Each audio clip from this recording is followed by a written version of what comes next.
Hello, everyone. Ryan Rodriguez here again for another episode of Connecting Keelhaulers. Today, we are pleased to be joined by Jacob Lassila, an FET graduate from the class of 2018. Jacob, thank you so much for taking time out of your day to talk with me and pass along some advice to our cadets. Yeah, no problem. Glad to be here. Yep. And so Jacob right now, he works as a senior utility plant operator at Genentech, where he also serves as a lead operator on his shift. And so Jacob, that's kind of where we're going to start this interview today. So you've been at Genentech since graduating. Tell us a little bit about your path within the company as you've risen to senior utility plant operator and lead operator, and kind of what your role entails there.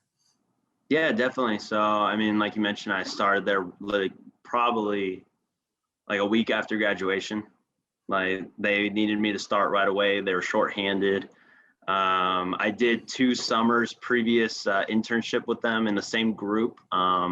So I knew a little bit of kind of getting into it, like what to expect, kind of knowing where things were at, kind of the business process. But as far as really diving in deep into the equipment, kind of surface level, and then pretty much 2-3 weeks into being there in my shift, our lead operator for our shift ended up leaving to a different group, and it was kind of up in the air who was going to take over. And then a couple conversations with my supervisor, and I kind of filled that role right away. And so it was kind of like coming in completely kind of new with a little bit of past experience, and then right into the deep end and going to meetings and other groups asking for system shutdowns or operations inside the buildings, making product, and they're like, hey, we're having issues with this equipment, and I'm like, okay, I need to get back to you on that because I need to figure out what equipment you're talking about. So didn't quite know all the ropes yet. Yeah, definitely. So it was definitely my first couple months. It was definitely a trial by fire. But I mean, I would say that was the biggest success of starting out right when I got there and jumping in the fire and getting my feet wet and hitting the ground running. That definitely helped propel me to where I'm at now.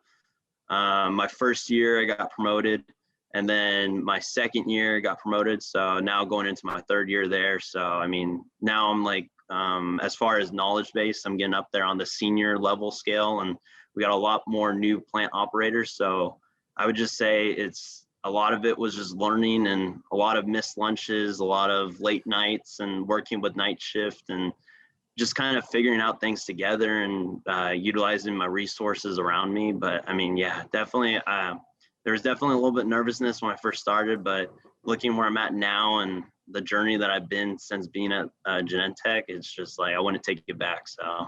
Nice.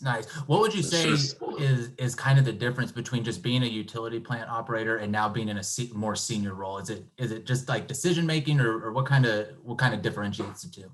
Yeah, definitely.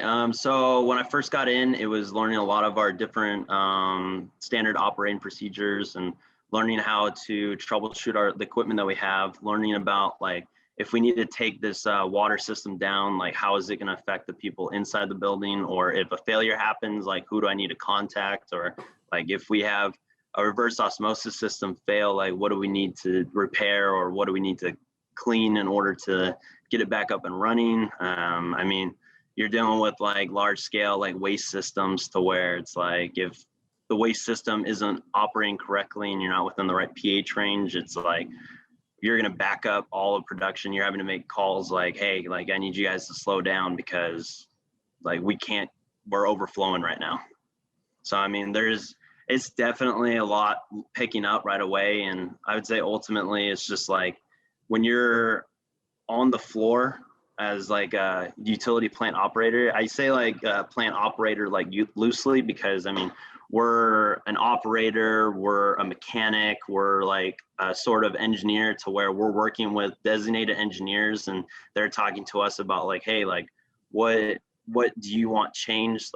Or hey, we're looking at changing this part of the system. Can we do this? Is this feasible as far as your knowledge of operating? So you're kind of working hand in hand with that. So, I mean, you're kind of it's like a utility belt. It's it's whatever the company needs at that point. And we support whole different sorts of business and processes. And so where I'm at from where I started, it's still a lot of the same, because now as a lead operator, I'm a little bit more hands off from the field. But if those guys have issues, they come to me directly, and then I have to go figure it out. So I mean, there's still a lot of stuff I don't know, like, but it's just about the knowledge of the troubleshooting and trying to work through problems and kind of knowing how the equipment works. And I would say the role I'm in now, once more senior and once I was lead, I had to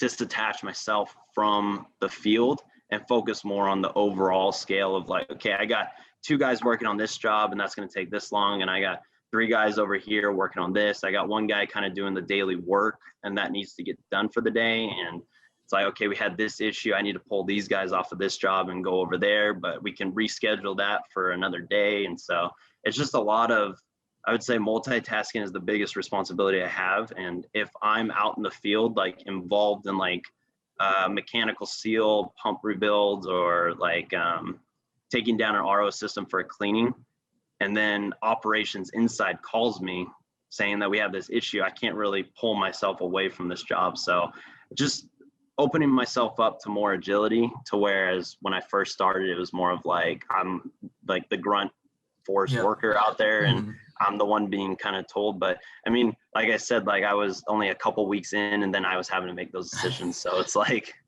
there was definitely a year to probably 2 years to where I was kind of managing both, to where I was out in the field trying to learn, and then also trying to dictate and let people know where to be and how to work. And so it's just, trial by fire. And now I feel like I'm getting it, but it's just, if somebody tells you that they know everything out in the field, and there's guys that have been there 20 plus years, that something comes up and they're like, I haven't seen this before. Like, didn't know that could happen. So. Gotcha. Yeah, no, that's pretty cool about, and kind of the transitions between, like you're saying, being grunt force and like, or up on the front lines, and now having to have that bigger picture kind of view. Definitely. So, and then I liked how you talked about even now it's like, I don't know everything. And it's, if somebody on the line would tell, well, they can come up with something and be like, I haven't seen that. And I've been here for X amount of years, which actually brings me good to the second question I wanted to ask you, because I know you interned at Genentech as well. And a lot of times when we're in career services, students will come in and be worried about not having a lot of knowledge going into an internship. Like, I've never, in your instance, worked as a plant engineer, anything. I've been in classes, I've been on the Golden Bear, but haven't really had that experience. So kind of talk a little bit about your internship, and, how much of that was just a learning process and not like, hey, Jacob, come in here and, show us all your skills. It's like you're learning. So kind of talk about that, your internship with Genentech.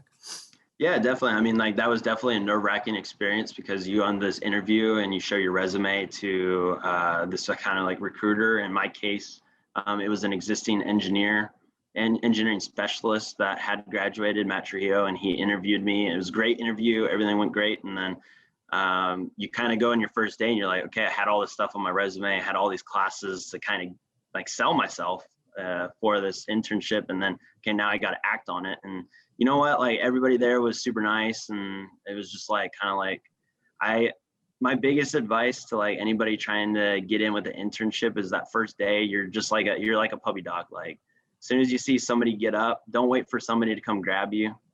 Like, they got enough. And now being in this role, and we've had an intern or 2 come through, and it's just like, I don't have the time to like focus on the intern when I got all these guys to focus on as well. And it's like, hey, like, kind of need that self motivation, that self drive to come and grab me and like, hey, can I follow you? And that's what I just did during an intern. I was like, as soon as the guy left to go in the shop and out to the field, I was just following. And some guys were more willing to teach, some guys were less willing to teach, but at least I was watching, and at least I can hand them a tool, or maybe I can hold something. And then sure enough, that first year, it was 5 days a week, 8 hours a day. And I did a lot of rounds. That's how I got my feet wet. It was just a simple checklist of like going around all equipment and different buildings and checking that off. And then you do like kind of like, we have very simple PMs that you do weekly.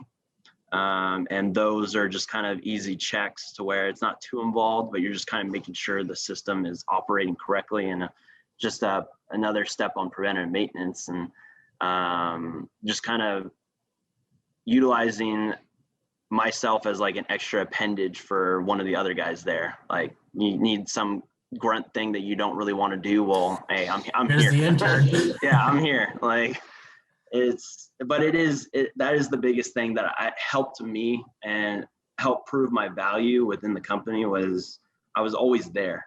I was never like waiting around for something to do, or I was never like, it always seemed like I was with somebody or available, and that helped my knowledge quickly. And the next summer when I came back, it was kind of same deal. And a month in, we have 4 shifts. We have 2 day shifts, one side of the week, the other half of the week.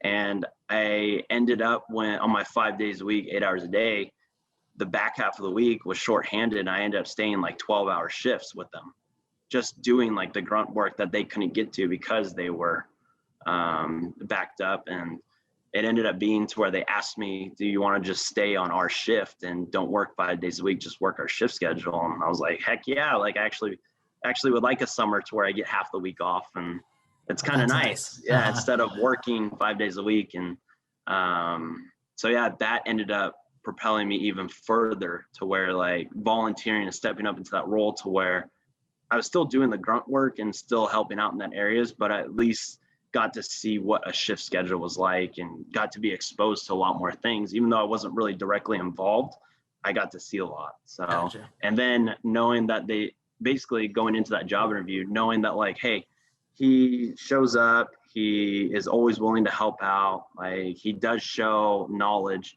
I mean, I would say when I was an intern, I didn't show immense knowledge of everything, but I was a hard worker. I did work on a lot of systems, and I did show knowledge and interest, but ultimately it's like there was still a lot I still had to learn in my junior and senior year.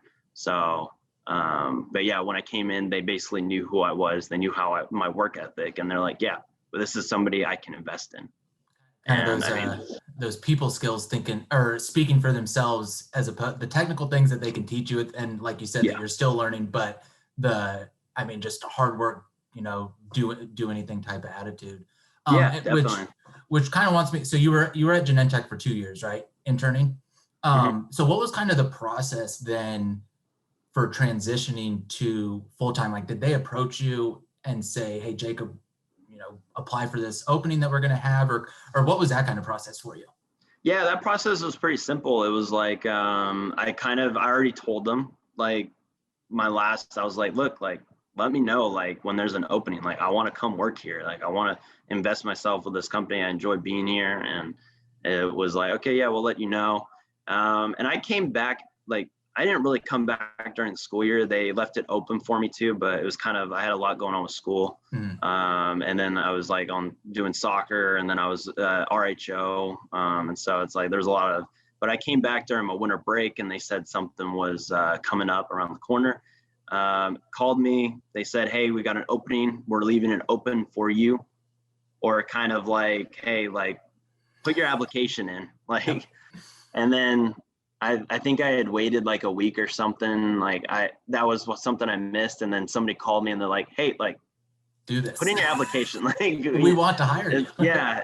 And so I put it in, and then interviews came quick. It was nice, and I wouldn't say relaxing, but it felt comfortable going into an interview, to where it's like, okay, this person doesn't like, the supervisor that I worked with for 2 summers is now,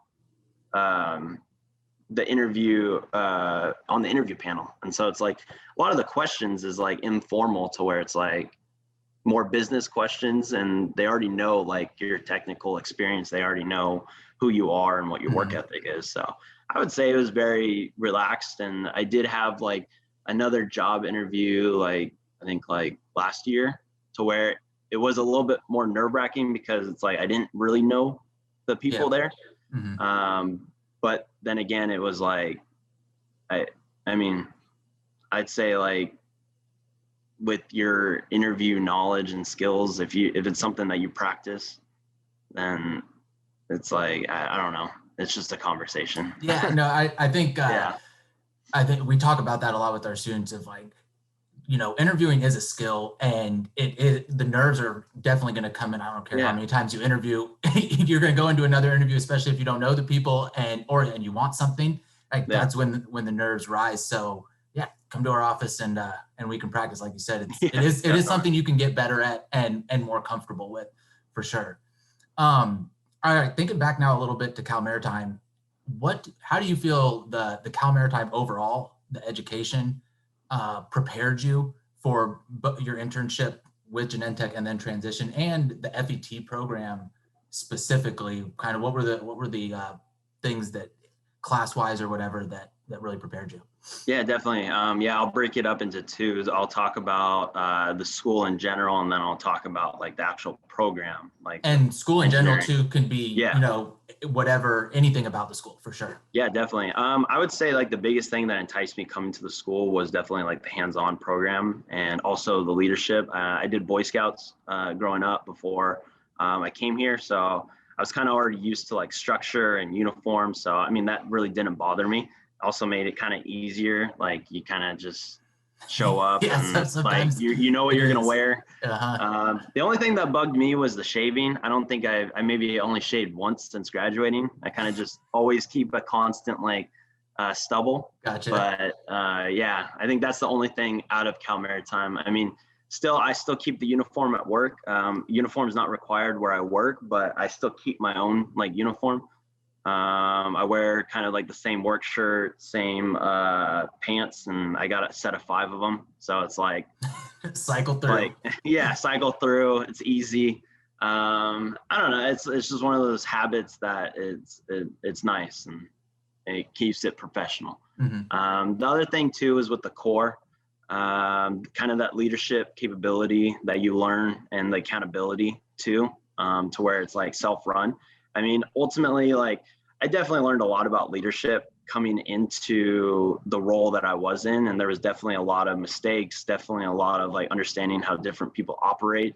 I'm still learning it. I mean, it's like one of those things to where I don't think you can 100% grasp unless you're just a natural born leader. It is something you can learn, but I mean, definitely it's like one week you could be a great leader and then the next week you could have a bunch of mistakes, but new situations and new people all the time. Exactly. But it kind of makes it hard to be a master of something that's always changing, for sure. Yeah, definitely. It's like you could have a great week and meet all your timelines and deadlines, and then all of a sudden next week it's like you're behind and it's like, okay, I need to pick it up. But it's like making sure that you're always constantly reaching towards improvement and bettering yourself. And I think that's what kind of Cal Maritime taught me too, is that it's okay to make mistakes, but it's how you recover from those mistakes. And I mean, yeah, you're thrown into leadership positions with kind of not general understanding. And then people are there at Cal Maritime to kind of coach you through. And there are the mentors there. There are the commandants there. And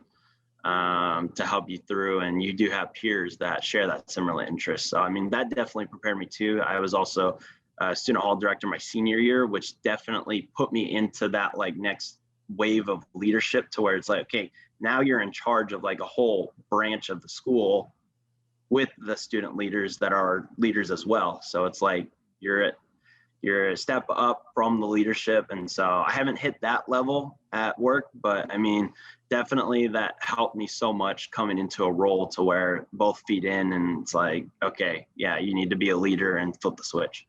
So that definitely helped me. I would say the non-distractions at Cal Maritime, it does kind of sometimes suck to where like there's not that much. I've gotten that vibe from some students that I mean, there's definitely that give and take for sure with that. No, definitely. I talked to a lot of my friends that went to other colleges too, to where it's like, I mean, even my wife too, and she went to Sonoma State, and it's like, she's like, yeah, I like miss school and I miss like being around friends. And there's friends that I still reach out to and talk to, and it's like, yeah, I miss them as well. But man, like I love working more than being at Cal Maritime.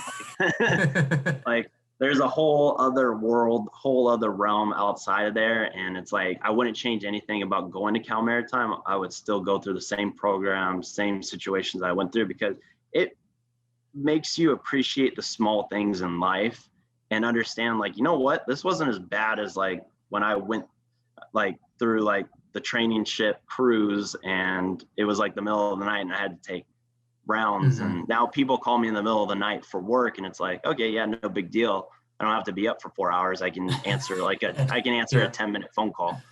And it does everything, like looking back on it, every part of that program, it makes you realize that all the benefits that like you reap the rewards that you went through. And going to work now, it's like, man, like, yeah, you get used to it. You get through the bumps and the hurdles of getting, but yeah, I get vacation when I want to. It's like, I get paid for what I do. And it's like, it's one of those things to where, yeah, it's definitely a lot nicer. And then especially with like the FET program that I went through, I knew coming in, I didn't want to sail. Gotcha. I wanted to be shore based. I wanted to go to the movie theater when I wanted to. Like I wanted to like go to like a sports game if I wanted to. Didn't want to get stuck out in the middle of the ocean. But loved the training ship, but not my cup of tea. That seems like one of those that you're either it or you're not. Yeah, definitely. And I like that field because it did. Without that field, that area, it's a little bit smaller community with the FET. I think I graduated with like 18 people. And so you definitely get to know a lot of people closely. The simulators, love the simulators, definitely like all the hands-on labs.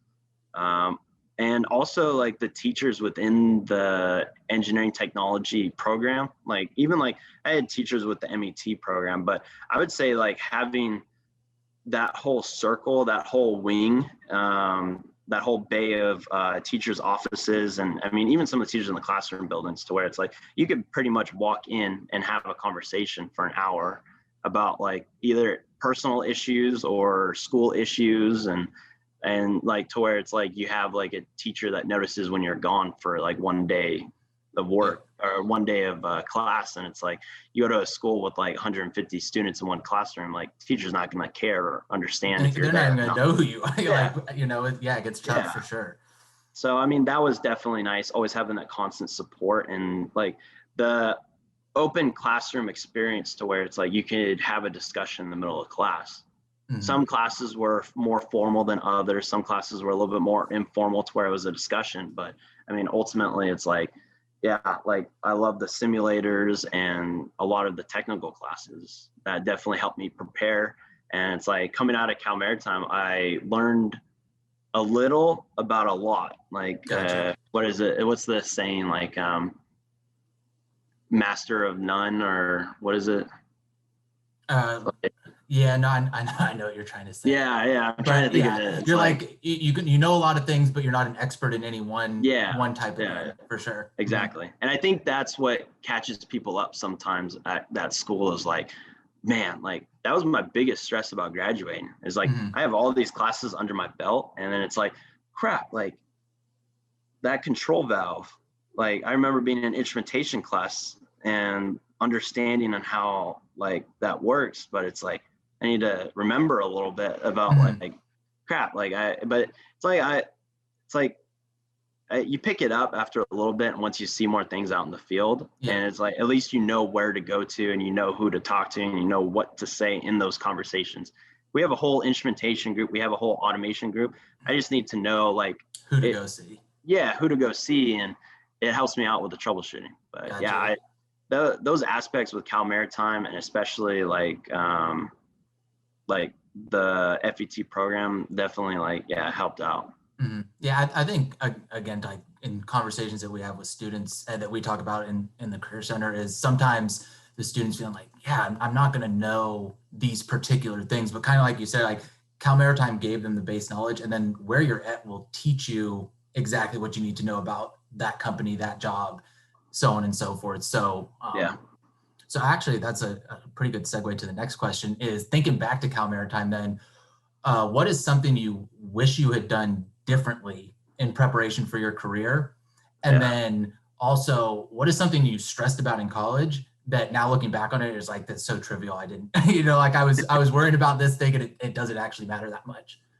Yeah, I would say looking back on my account, I wish I paid more attention in classes. Like, like swear, like there is some classes where it's like I just need to make it through. Like, please, like help me make it through. Like, and then there was some other classes to where it was just like a little bit easier. I'm not gonna spend as much time on it, like because I got another class I need to worry about.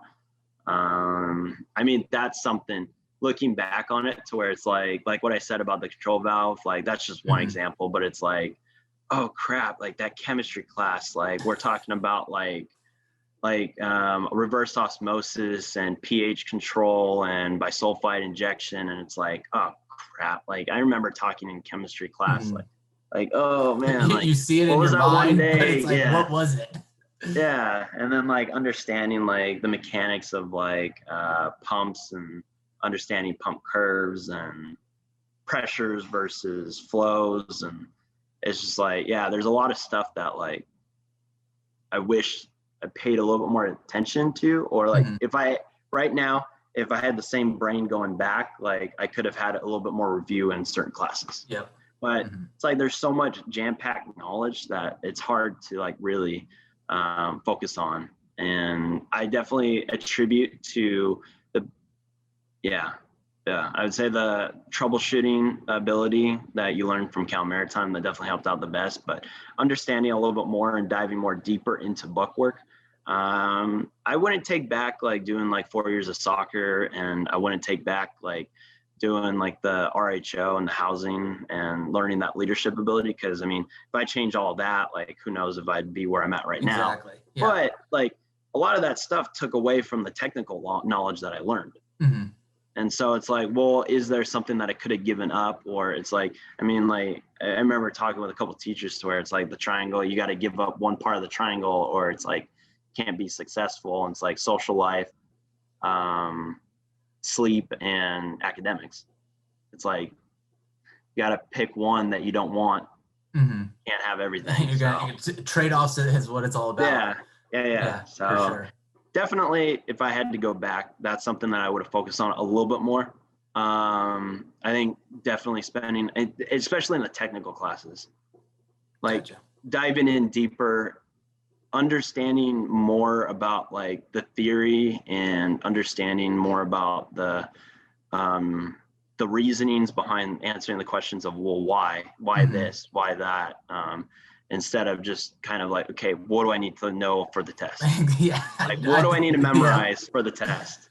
Because I mean, you do go through those weeks at Cal Maritime to where it's like, I got 2 tests this week, and I got to divide up my time. And it's like, well, I got this, like, I got on duty, and I got all this homework that's going to take me a couple hours, and it's definitely time management. And I definitely would be the first to say that I was not the best at time management. I would say from personal experience, and as well, like you look back on college, and like, man, I could have, like you said, dove in so much more than I did, because I wanted to do all these other things. And you're 18 to 22 years old, and it's like, boom, I'm trying to have some fun right now. So it is that give and take that I look back on college as well, and I'm like, man, I could have or there's like this speaker that came that, like now I'm looking at it and I'm like, that would have been really cool to go listen to, but I wanted to go hang out with my friends. And so I didn't go to that. And it would, so it is what it is though. And also, I did mention earlier, what is something you stressed about maybe in college that now looking back on it, you're like, I was kind of stressing too much about something that didn't matter nearly as much as I thought it did. Yeah, I would say like, granted, looking back on it, like again, wouldn't change it, but looking back on the interview and the job thing, didn't care about the 4 years. I was taught like what high school and even going into college, what businesses were. Maybe this is probably evolving, but like, like all these businesses care about your extracurriculars. They care about like what's all that's on your resume. I mean, a lot of it, like that helps you get your foot in the door for the interview, but a lot of that, like they're looking at like your technical like ability and what you can perform at work. And so, I mean, maybe looking back on it, wouldn't have done like resident hall officer, like wouldn't spent a lot of time with that, because that would have freed up a lot more time for studying. Yeah, the 4 years of soccer, like I had some guys that didn't do housing that were on the soccer team that were great, like engineers and business majors, got good grades. So, I mean, I think I could have still done that, but it's like, would have had to give up something to where my academics could have been a little bit better. Gotcha. I think I stressed too much about trying to do everything and be the best all around, to where it's like, yeah, you might be good all around, but you're not going to really excel at a certain area. Gotcha. So I think I wish I would have excelled more in my academics and focused, like what I said, focus more on like understanding than trying to get the grade to pass. Gotcha. Yeah. And Yeah. sometimes that is a tough thing though, is like you said, that's the schedule's so jam packed that it's like, I just need to get past this test. Yeah. And when we're just studying for tests, it's not it's memorization as opposed to like imprinting it into No, our definitely. minds, And for sure. I would say too, like, yeah, there's a lot of guys that had good GPAs and that really studied and focused, that didn't do any extracurriculars and that are very smart engineers that I graduated with. I would say that a lot. I even told the interview, I was like, look, you're not getting I'm not the brightest guy that graduated. I graduated, but like, this is me. Like, and they didn't even look at my GPA at all. Like, cause I had heard that they had some, like, they interviewed and there was somebody that had a really high GPA and just the conversation did not flow and it wouldn't mesh in a shift schedule. And it's a people business too. Yeah. Yeah. And so I would say, like, for students like watching this, like I would say focus, like, I mean, if you get like a B or like a C, like, it's not like, don't think of it like the end of the world. Like I got a lot of C's, like, like probably there might be teachers watching this to where like, yeah, they're like, yeah, he got a lot of C's, to where, but I mean, like, I was trying to do everything. I was trying to be the person on every part of campus, and I couldn't be an expert in everything, and I didn't give myself that time. So, I mean, I would focus more on my academics. Gotcha. If I had to go back, and I wouldn't have stressed too much on like the extracurriculars. Gotcha. Taking it back now to Genentech, what's your favorite part of the job there? And then what do you find is the most challenging aspect of the job? The best part of the job is ultimately like management style there. I really get along with. They trust me a lot with the decisions to make, and they trust my ability. And I mean, I like my first year, like there's a couple of decisions I made that were not the right decisions. But I came into the room and I owned up to the mistake, and I was like, this is what we're going to have to do in order to fix it. It wasn't like, well, crap, like, shoot, like I messed up. I'm like, good luck. Yeah. And I would say like it's forgiving, but it's also like they challenge you there. They challenge you there to make your own decisions, be your own person, and be accountable to what's going on.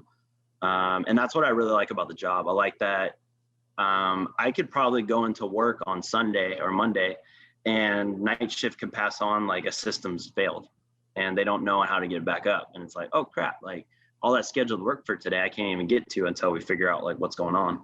I say that is stressful, but it's also exciting knowing that like I'm not going to come into work and I'm not going to do the same work that I did yesterday, and I'm not going to keep like doing it for the rest of the week. Like there's something else that's going to come up. There's different work that comes on the schedule. I mean, there's some jobs that come up and I'm like, man, I don't want to do that this week. Like it's not really a fun one.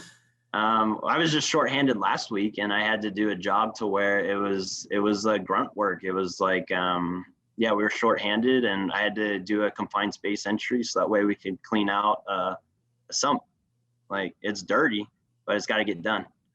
So I mean, like what I said, like I am like in the leadership capability, but like if it needs to get done, like I'm there. You gotta roll your sleeves up sometime. I'm there, and it doesn't bother me too. Like, I don't think there's been something that we've done there that I haven't done or that I wouldn't want to do or be capable of. So that definitely is one of those things too, to where the shift dynamic, I really like it there.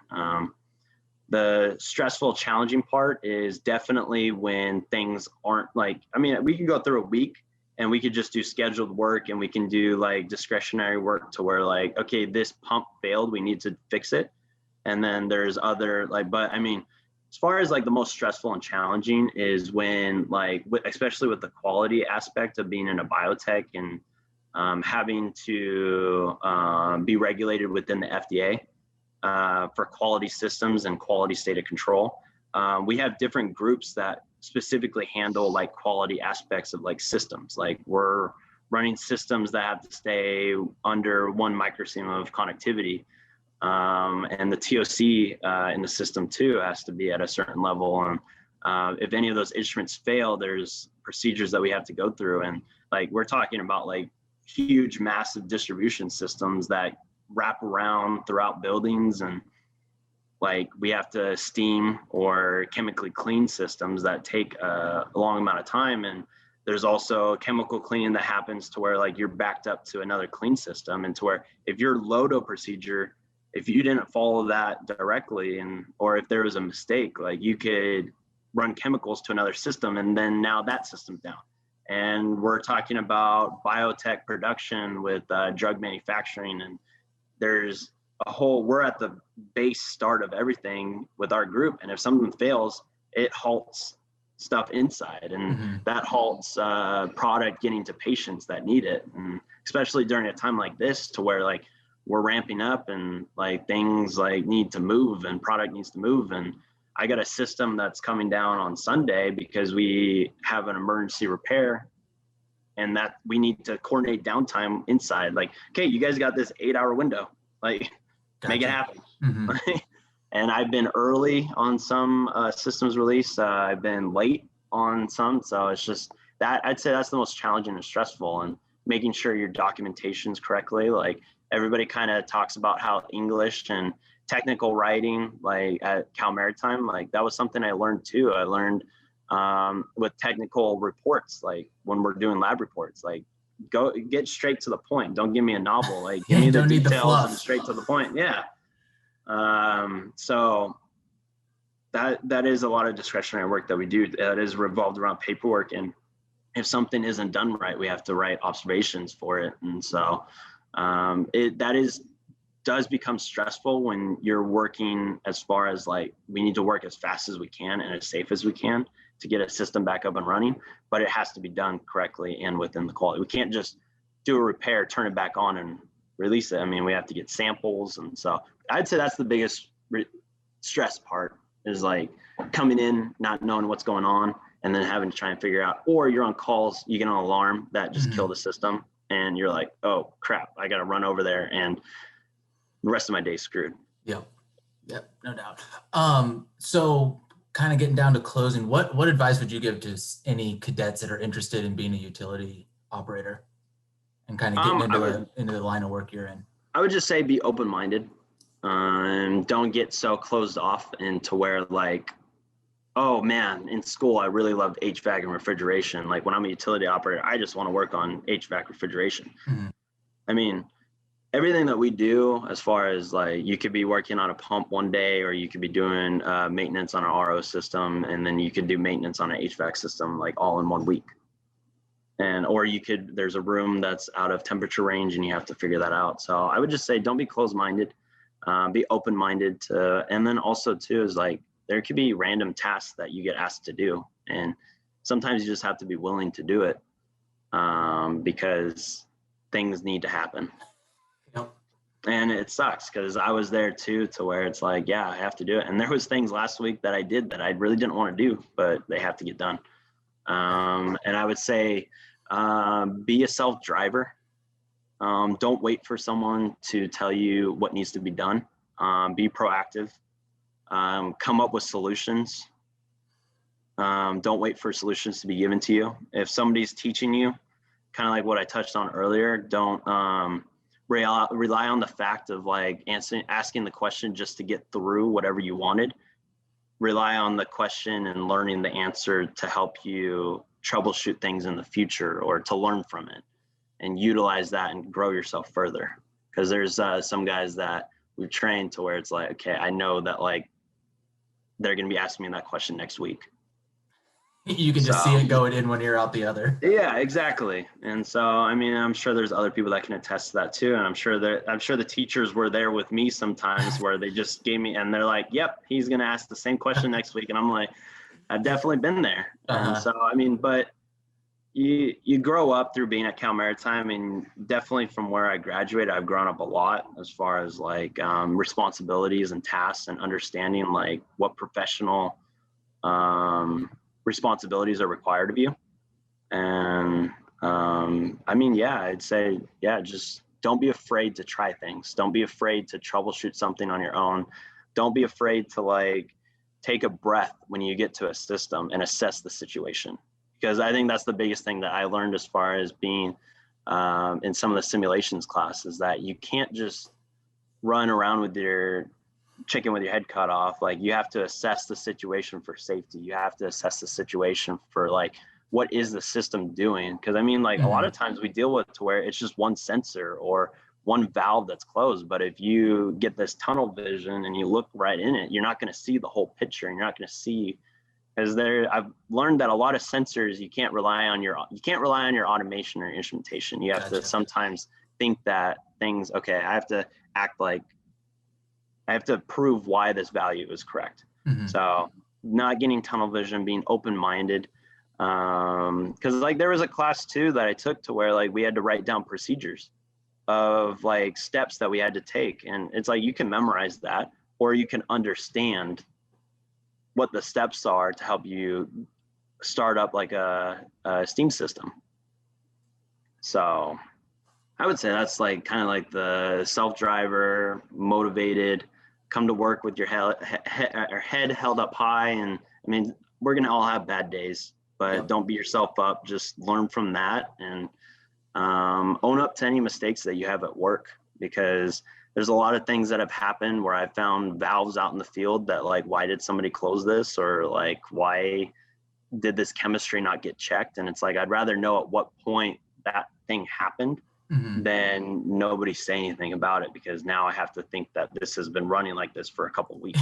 Yeah, exactly. That time frame is probably pretty important for you guys, for sure. No, definitely. And it's like, you don't want to keep making the same mistakes over again. So, and don't let a new job be daunting to you and overwhelming, because you can break down everything in a system to its basic flow diagram and branch out from there. Because I'd say like, kind of like, we all have different systems, but like if you understand like a pure steam generator, you understand a reverse osmosis system, you can pick up a new system at a different place pretty quickly. You're kind of making those connections between, finding those similarities to help you with your troubleshooting and things like that. No, definitely. And yeah, don't beat yourself up. Yeah, no, I would say whether you want to be a utility plant operator or anything else, you're gonna have good days, you're gonna have bad days, and don't dwell too much on those bad ones. And one thing I learned from Cal Maritime is that every year there's constantly evolving changes that are out of your control. The companies that you go to, there's going to be changes that you don't like. There's going to be changes that you agree with. There's going to be new policies, like to where it's like, okay, like that was different last week, now it's different this week. And sometimes you just gotta roll with it. And that's something I learned at Cal Maritime, to where you can't get too bent on trying to change the system. Sometimes you gotta evolve with the system. Gotcha. Well, that's all I got. Do you have any other closing thoughts? You asked very good questions. I think that basically covered a lot of it. I'd say like for the students out there, you got, what is it? I mean, I'm trying to think of how many years they have till retirement, and that's don't think about that. I know that's up there, but that's the biggest thing too, is that like, I mean, I started jumping ahead like to where I've only been out for 3 years, and you can't get to, it's a marathon, not a sprint. I definitely burnt myself out in the first year of working, to where I'd be working on my off days and staying up late, not getting any sleep on like days I was working. And so definitely in a better place now, but don't burn yourself out. Like don't compare yourself to people that have been there for 20 years. And if they know something that you don't, a lot of times that I've come to find out, like sometimes systems have different heartbeats that like act differently. Mhm. They have their own ways of working. So Gotcha. yeah, don't compare yourself to people that have been there 18 years. Cause I thought there's some teachers that I was like, crap, like how the heck am I going to learn all that? They're teaching me this and I don't Mhm. understand it. And they've been in the industry for 18, 20 years and they're teaching it. And I mean, 3 years in, who knows where I'm going to be in 15 years. Yeah, no, and shoot, from graduating and then you get into the professional world and it's like, oh, and then you just start like learning all over again, new Yeah. things, and it goes from there. So, Yeah. and then I don't know if you would mind if, because we actually, this interview works perfectly. We have, Matt just sent us one of your guys' summer intern applications. So we're collecting those from FETs and MEs. And I think they're due on the 9th. We're going to send them over to Matt to kind of start reviewing them. But would you mind sharing your email contact if anybody wanted to reach out to you with kind of any more questions or anything about Genentech and your job? Yeah, definitely. It's Lassila, Lassilaj at gene.com, GENE.com. And then my phone number is 650-457-4945. Cool. Well, Jacob, thank you so much. I think this is going to be great